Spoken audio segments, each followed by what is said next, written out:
Olá pessoal, muito bem-vindos, muito bem-vindas a mais uma videoaula aqui no canal. Dessa vez, uma aula de literatura, dando continuidade aos nossos estudos sobre o classicismo em Portugal. Nesta aula, a nossa intenção é apresentar para vocês o Sá de Miranda. Nós falamos lá na primeira aula que ele é o responsável por trazer, em 1527, por trazer a Portugal as ideias inovadoras lá da Itália. Né? Nós já dissemos que, na verdade, quando nós dizemos que o Sá de Miranda traz os sonetos e versos decassílabos, ele está trazendo de fato, realmente, efetivamente, o petrarquismo para cá, né? Eu fiz uma aula especificamente só para dizer isso, então não repetirei aqui. Eu só farei uma apresentação, né, para deixar mais claro, afinal de contas eu não coloquei aí no slide, para ficar mais claro como que formalmente se apresentavam os poemas anteriores a esse retorno de Sá de Miranda da Itália e como eles passam a se apresentar agora, certo? Então, a gente pode dizer o seguinte: normalmente nós não tínhamos, né, antes de Sá de Miranda, os sonetos eles já eles eram conhecidos desde o século XIII, porém eles não foram canonizados, quer dizer, era mais uma forma, dentre várias outras, de se escrever um poema. Com o Sá de Miranda, os sonetos eles se tornam imperativos dentro do classicismo. E o que são sonetos? São poemas compostos por duas quadras de quatro versos, né? Então duas estrofes com quatro versos cada um, e duas estrofes com três versos cada um, totalizando aí 14 versos, né? 4, 4, 3, 3. E esses versos decassílabos também eles já eram presentes, porém eles não se tornam canonizados, né? O mesmo dito aos sonetos cabe aqui aos versos decassílabos. O que nós tínhamos, o que era muito corrente, principalmente dentro da tradição trovadoresca, eram as redondilhas menores, versos de 5 sílabas. Lá no humanismo, as redondilhas elas passaram a ser chamadas de redondilhas maiores. Então, nós teríamos aí versos com 7 sílabas. E a partir, então, do classicismo, nós temos os versos decassílabos. Este conjunto, gente, de redondilhas maiores e menores, respectivamente 7 e 5 sílabas, nós chamávamos de medida velha, o que por oposição, os versos decassílabos acabam por receber o nome de medida nova ou doce estilo novo. Então, se vocês virem lá no vestibular alguma questão fazendo referência ao doce estilo novo, é justamente isso, a presença de sonetos com versos decassílabos, certo? Bom, nós comentamos lá na primeira aula também que o Sá de Miranda ele era um erudito, né? Então, pessoal, o Sá de Miranda ele era, antes de artista, antes de poeta, um entusiasta, um erudito, um estudioso daquilo que ficou conhecido como as letrae humanae, né? As letras humanas, ou então as humanidades de uma maneira geral. Ele foi formado, né? Ele se tornou doutor pela Universidade de Coimbra, era um sujeito muito ativo naquilo que se refere aos debates vigentes sobre a produção artística e na sua sede, né, na sua ânsia aí de procurar por inovações e mais do que isso, gente, de fato se apresentar como alguém, como um intelectual, né, como um intelectual. Ele viaja para o centro da produção artística, que é a Itália, especificamente aí Florença, Milão, né, onde estão as grandes questões relacionadas à arte. E de lá ele tem contato com os clássicos, né? Os clássicos, por favor, não estou me referindo aos clássicos greco-romanos, mas estou me referindo aos clássicos humanistas, que são lá os três que nós comentamos aí, o Dante, o Petrarca e o Boccaccio. E ao ter contato com esse pessoal, né, motivado aí por uma sensibilidade muito grande, ele percebe que a obra petrarquista é aquela que representa melhor o momento, né, que representa melhor o momento, dada todas as contradições e tensões aí que, né, os paradoxos que estão presentes dentro do momento daí do século XVI em Portugal, né? Em Portugal. Então, rapidamente, né? Isso aí qualquer Google te resolve. Rapidamente falando, este é o Sá de Miranda. Além, né? Só que além toda, aí, apesar de ser um erudito, apesar de ser um intelectual, um estudioso, ele também dá lá seus pitacos dentro da arte, né? Então ele também escreve poemas, peças de teatro, cantigas, sátiras, e muitas dessas produções estão lá no Cancioneiro Geral do Rezende, do Garcia de Rezende, certo? Bom, o senhor Sá de Miranda, ele tem, então eu disse, né, por mais que ele dê lá os seus pitacos, deu a sensação de ser um poeta menor, né? Quer dizer, parece que eu falei no sentido pejorativo. E o problema, gente, é que quando a gente lê os manuais, alguma, né, uma referência assim bem rasa, a gente de fato chega a essa conclusão, né? Por quê? Porque eles dizem isso, quer dizer, Sá de Miranda, ele não ele se sentia aprisionado. Isso é muito comum, os materiais, né, colocarem, os guias aí, os manuais colocarem, mas o Sá de Miranda, ele se sentia aprisionado dentro do soneto quando comparado ao Camões, um poeta menor e tudo mais. Olha, é claro, né, velho, eu não sou estudioso acadêmico desses caras, eu sou professor do ensino médio e dentro das minhas limitações, o que eu propriamente tenho a dizer é que tudo bem, pode até ser que lá dentro da forma, né, do soneto ele não se mostra muito à vontade. Porém, os seus temas, aquilo que ele trata, nossa senhora, é espetacular, espetacular. E esses temas são o transcorrer do tempo, reflexão sobre o próprio existir do eu e essa tensão ou esse paradoxo entre razão e desejo. Quer dizer, esses temas não são caros a Sá de Miranda, né? Eles não são caros, não são próprios de Sá de Miranda.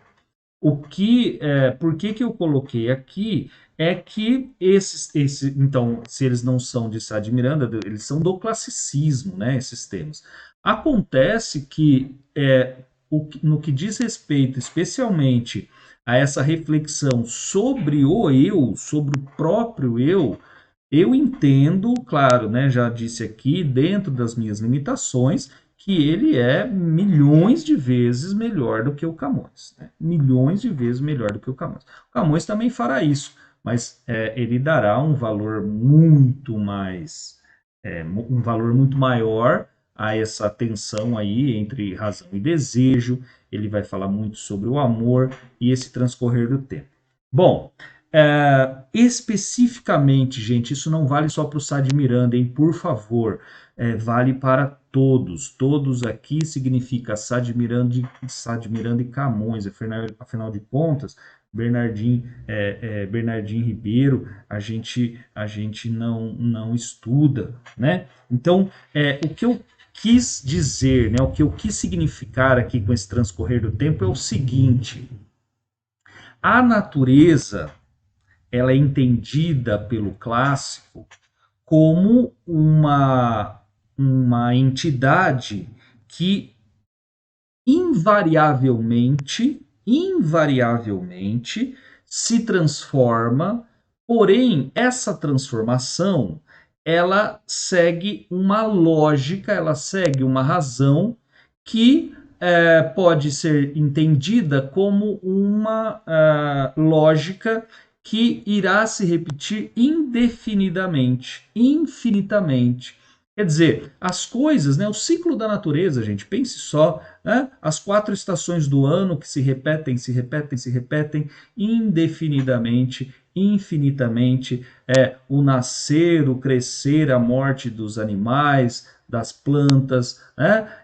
Então, existe uma razão que ordena a natureza e que as transformações pelas quais passam cada um desses elementos da natureza nos dá a ideia de ser infinito. Então, do ponto de vista da natureza, não existe história, certo? Por quê? Porque as coisas mudam, mas elas depois voltam a ser o que são. É, primavera, verão, outono e inverno. Há essa mudança e depois volta a primavera. E depois há a mudança e volta a primavera. Então, quer dizer, esses ciclos, eles são ciclos infinitos, né? Eles são ciclos que não se extinguem. Porém, o homem, ele é um dos elementos da natureza. E aí é que tá o show, né? Maravilhoso, gente, maravilhoso. É aí que tá a ideia. Quer dizer, o homem, ele olha para a natureza, ele vê a natureza se transformando e se repetindo e se repetindo. Então vai lá o passarinho, faz o ninho, nasce e depois come, e depois tcheco-tcheco e depois morre. E depois a mesma coisa, e depois a mesma coisa. Só que aquele que olha o ninho, aquele que olha essa transformação da natureza, ele percebe em si mesmo uma ele percebe em si mesmo este passar do tempo e um tempo que não volta. Por isso que eu coloquei ali, natureza e infinitude, acho que deu para entender. E o homem é essa ideia de finitude. Quer dizer, vai chegar o momento em que a natureza ela continuará primavera, verão, outono, inverno e aquele que a observa não terá mais essa percepção. Então ele vai morrer. Essa é a ideia, né? Ele vai morrer. Um determinado momento, de novo, esse eu ele vai morrer. E é essa relação entre infinitude e finitude que vai proporcionar a reflexão sobre esse próprio eu. E ao proporcionar essa reflexão sobre o próprio eu entro naquilo que nós chamamos atenção de desconcerto do mundo, né? Desconcerto do mundo ele não é uma expressão válida apenas para o Camões, em hipótese alguma, né? Em hipótese alguma, esse desconforto do homem em relação a si próprio e as mudanças que estão acontecendo à sua volta, ele é um tema caro do classicismo, né? Do classicismo. Bom, então, grosso modo, é isso que Sá de Miranda tem para nos mostrar. Mas é claro, né, que a parte mais legal é analisar, é olhar para cada um aí dos exemplos, ou seja, como que as ideias, essa parte teórica, ela se apresenta aqui em 3 dos seus poemas. Bom, antes da gente fazer a análise, nunca é demais lembrar que em muitos poemas dessa época, eu diria a enorme maioria, esses poemas eles não recebem títulos, né? Não tem título. Então, se convencionou dar como título o primeiro verso. Então, o primeiro verso do poema, ele é normalmente o título, né, do poema, certo? Eu não coloquei aqui o do meio porque é um poema um pouquinho mais longo e devido à formatação aí ficou sem título, porque se ficasse com título não ia caber, tá bom? Então, beleza. Moçada, o primeiro ele é o mais clássico de todos, ele é o mais conhecido do Sá de Miranda. E é um chute nos bagos. Manja, ele vai na nossa essência. Ele é maravilhoso, ele é deleitoso, né? Dada toda a sua formalidade, dada toda a sua racionalidade, ele é maravilhoso. E como eu disse, é um chute nos bagos, porque ele nos coloca frente a frente conosco mesmo. Olha só que coisa maravilhosa. Deixa eu levantar aqui o slide, senão não vou conseguir ver. Bom, comigo me desavim, sou posto em todo perigo, não posso viver comigo, nem posso fugir de mim. Com dor da gente fugia, antes que esta assim crescesse. Agora já fugiria de mim, se de mim pudesse. Que meu espero ou que fim do vão trabalho que sigo, pois que trago a mim comigo tamanho inimigo de mim. Puta que eu pariu, velho. Puta que eu pariu. Olha só isso aqui. Pergunta, antes de mais nada, pergunta do vestibular. Ó, formalmente, este poema é um poema clássico. Formalmente, este poema é um poema clássico. Como você já sabe, já está aí acompanhando as nossas aulas, você vai dizer no. Por que não? Porque não é um soneto, né? Porque não é um soneto. Então você tem aí 4 versos, né? Uma estrofe de 4 versos, e depois você tem uma estrofe de 9 versos. Né? Então são 13 versos no total. Não pode ser configurado um soneto. Um soneto, não, aliás, desculpa, não pode ser configurado formalmente um poema clássico. Porém, olha o tema, velho. Olha o tema.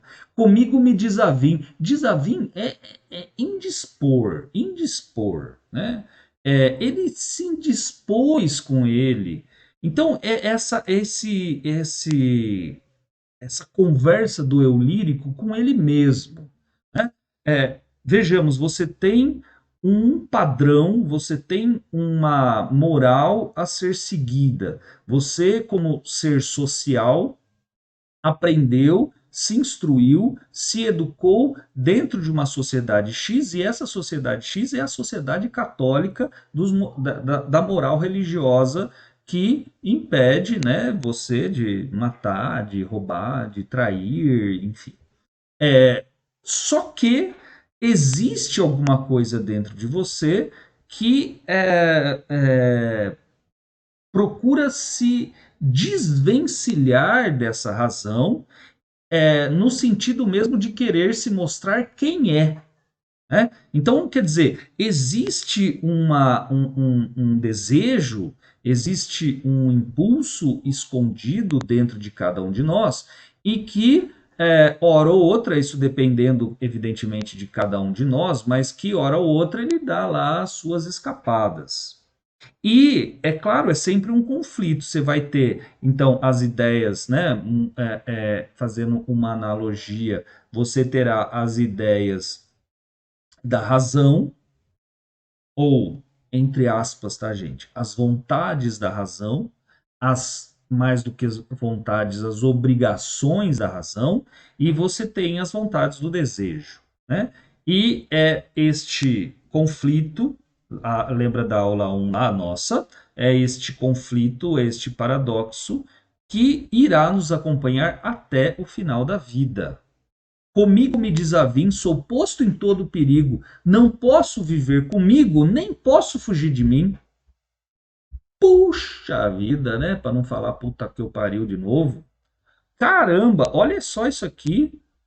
Então, eu próprio me coloco em situações de ameaça motivado pelos meus impulsos. Então eu vou lá e eu querendo, sei lá, né, buscando por algumas coisas, eu vou lá e começo a beber, e começo a fumar, e começo a me tornar um sujeito mais preguiçoso, deixando de lado o trabalho e tudo mais.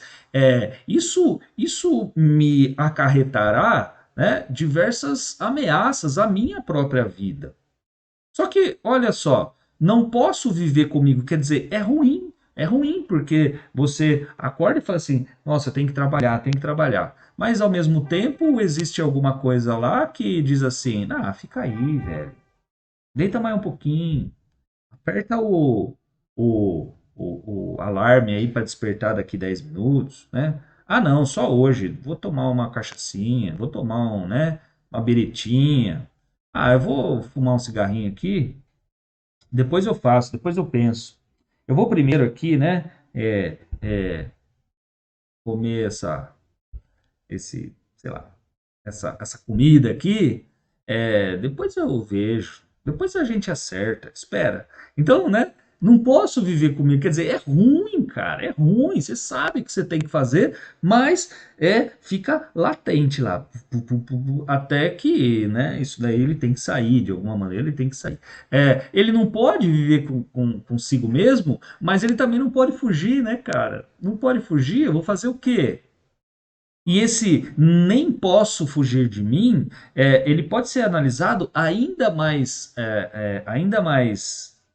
radicalmente, né, ainda mais fundo, no sentido de que, ó, esta impossibilidade de você é, sair dessa visão, desses desejos, é ruim também. Quer dizer, não dar vazão aos desejos também é péssimo. É péssimo. Você já teve trilhões de exemplos de notícias aí de celibatários, né, de padres, os caras fazem voto de castidade, mas é, esse voto, ele ao impedir a fruição dos desejos, você já sabe em que isso daí vai refletir, né? Então, reflete lá na pedofilia, reflete na ganância, na avareza e diversos outros sintomas, né? Maravilhoso, né, gente? Maravilhoso, maravilhoso. Bom, o segundo poema aqui a ser analisado. Tá ruim, minha lente está ruim. Analisando este segundo poema aqui, ó, ele diz: desarrazoado amor. Desarrazoado significa desrazoado, né? Desrazoado. Não é racional, não é razoável, certo?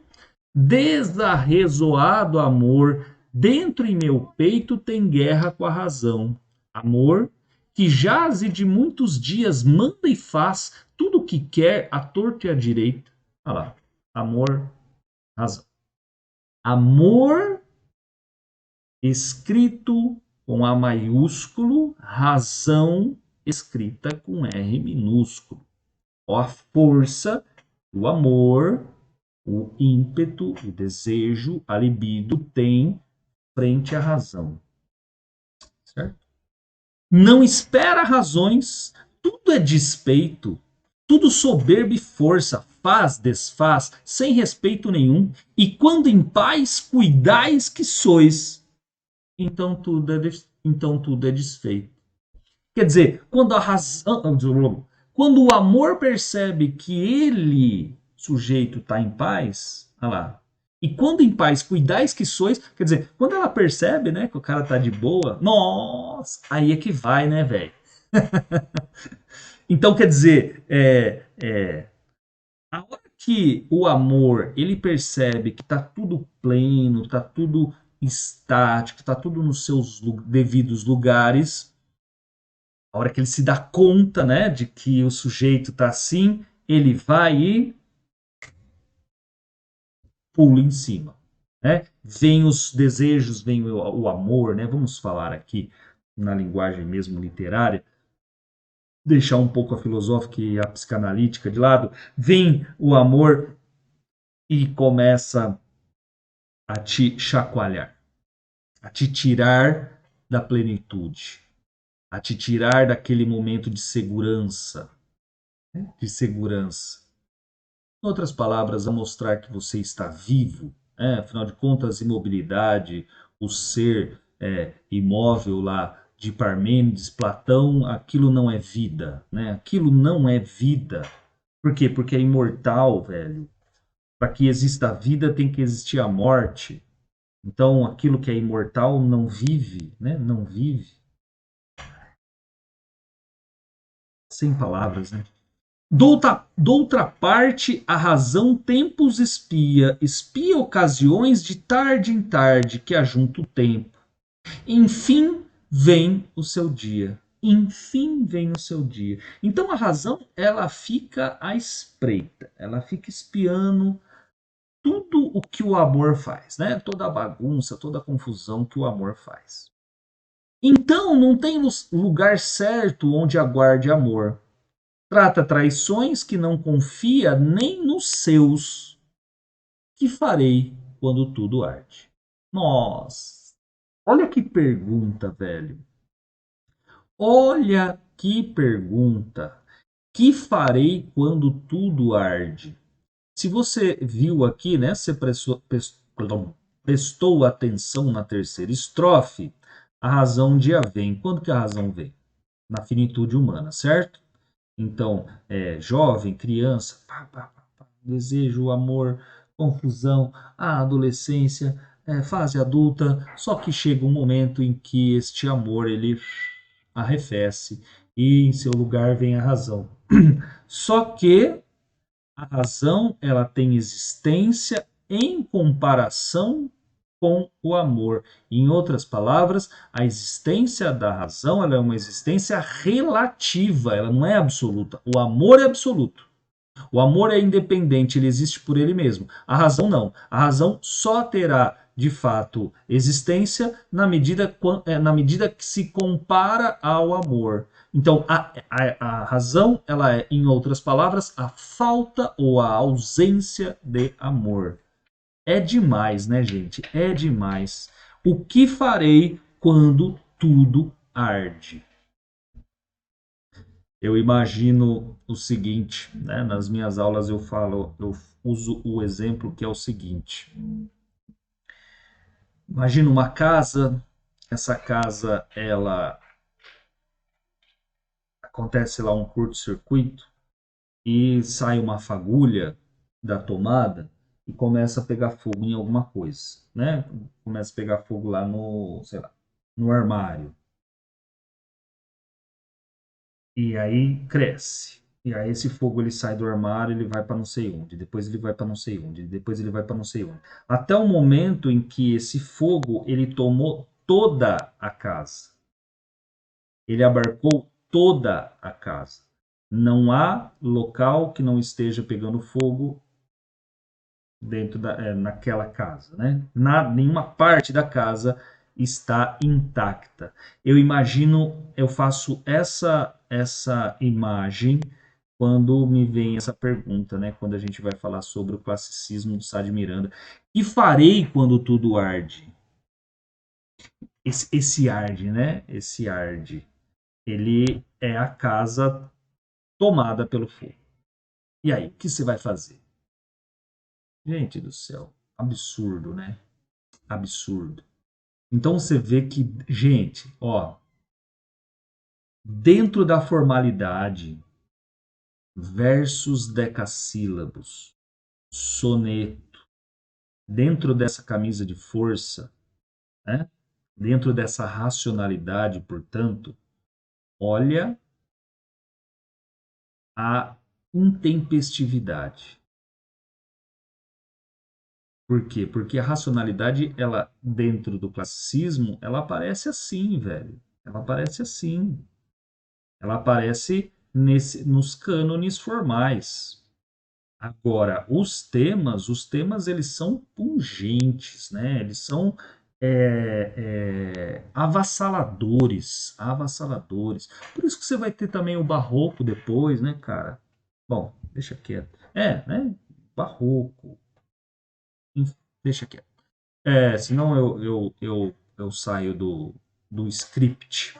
Bom, o nosso último poema aqui, ah lá. O sol é grande, também é famoso, também é famoso. O sol é grande, caem com a calma as aves, do tempo em tal sazão, sazão, estação. Vou começar, né? Eu não vou fazer, vou começar, vou ler inteiro, depois eu volto. O sol é grande, caem com a calma as aves, do tempo em tal sazão que só é ser fria. Esta água que do alto cai, acordar-me-ia, do sono não, mas de cuidados graves. Ó coisas todas vãs, todas mudáveis, que é tal coração em que vós confia?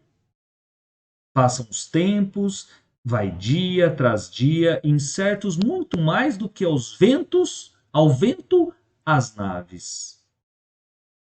E vira já que sombras, vira flores, vi tantas águas, vi tanta verdura, as aves todas cantavam de amores. Tudo é seco e mudo. E de mistura, também mudando-me, eu fiz de outras cores. E tudo o mais renova. Isso é sem cura. Deus do céu. Meu Deus do céu. Do que ele está falando aqui, gente? Da passagem do tempo, né? Da passagem do tempo. Dessa constatação de que a natureza muda, porém, essa mudança, ela é infinita, ela é constante, ela não deixará de acontecer. Enquanto o eu lírico, enquanto o eu, ele percebe essa mudança e ele vai se sentindo cada vez mais velho, cada vez mais atrasado.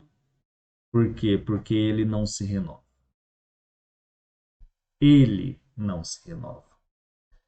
E tudo o mais renova. Ele não. Vamos olhar com calma? Olha só. Sol é grande, caem com a calma as aves, o tempo em tal sazão, que sois ser fria. Esta água que de alto cai, acordar-me-ia, não de sono, mas de cuidados graves. Então, quer dizer, no caso aqui, ele está dizendo, ele está, a princípio, narrando uma estação do ano. A água está fria, as aves, ó, bonitinha, quer dizer, tudo como deveria estar. Essa água é fria e ela desperta no eu lírico uma preocupação. Ó, esta água acordar-me-ia, não do sono, mas de cuidados graves. Então, ou seja, de uma preocupação muito grande. A água, ela agora está fria, mas ela não esteve. E isso bate na alma, né? Bate na essência do homem. Porque se agora ela está fria, houve um momento em que ela não esteve. Este momento em que ela não esteve, o eu lírico ele era mais novo. Então ele está percebendo essa passagem do tempo, certo? Ó coisas todas vãs, todas mudáveis, né? Que muda. É, qual é tal coração que em vós confia? Passam os tempos, vai dia, olha só, né? Passam os tempos, vai dia tras dia, incertos muito mais que ao vento as naves. As naves aqui são as embarcações, né? As embarcações elas precisam ter uma segurança em relação à localização e à direção dos ventos, né? Dos ventos. Por isso que ele diz, ó, incertos muito mais que ao vento as naves. Quer dizer, tudo muda, tudo muda, tudo muda, tudo muda, tudo muda, tudo muda, tudo muda. E mudou tanto que chegou na terceira estrofe, olha o uso do passado. Eu vira já aqui sombras, vira flores. Aqui, onde eu estou, eu vi sombras, quer dizer, tinha árvores, né? Tinha árvores bonitas, frondosas. Vi flores, vi tantas águas, vi tanta verdura. As aves todas cantavam de amores. Está tudo no passado, né? Já deixou de existir para ele. Tudo é seco e mudo. E de mistura também mudando-me, eu fiz de outras cores. Essas de outras cores, né? Eu fui ficando de cabelo branco. Eu fui envelhecendo. E tudo o mais se renova. Quer dizer, tudo o mais, mas. Ai, meu cabelo branco, não. Meu cabelo que era preto, que era castanho, que era loiro, que era ruivo, ele agora tá branco. Tudo mais. Certo? Ele não. Isto é sem cura. Ah, espetacular, né, gente? Pelo amor de Deus. É espetacular. Espetacular. É, acredito eu, né? Lembra que eu falei para vocês, claro, dentro das minhas limitações, dentro dos meus conhecimentos, gente do céu, isso aqui é filosofia em forma de poema. Hum. Isso aqui é existencialismo, o existencialismo mais fino em forma de poema. Isso aqui é psicanálise freudiana, lacaniana em forma de poema. Maravilhoso, né? Maravilhoso. Bom, depois deste banho de deleite e de apreensão, afinal de contas, isso tudo é muito bonito, é muito maravilhoso, e faz 36 minutos que nós estamos mais próximos da morte, certo?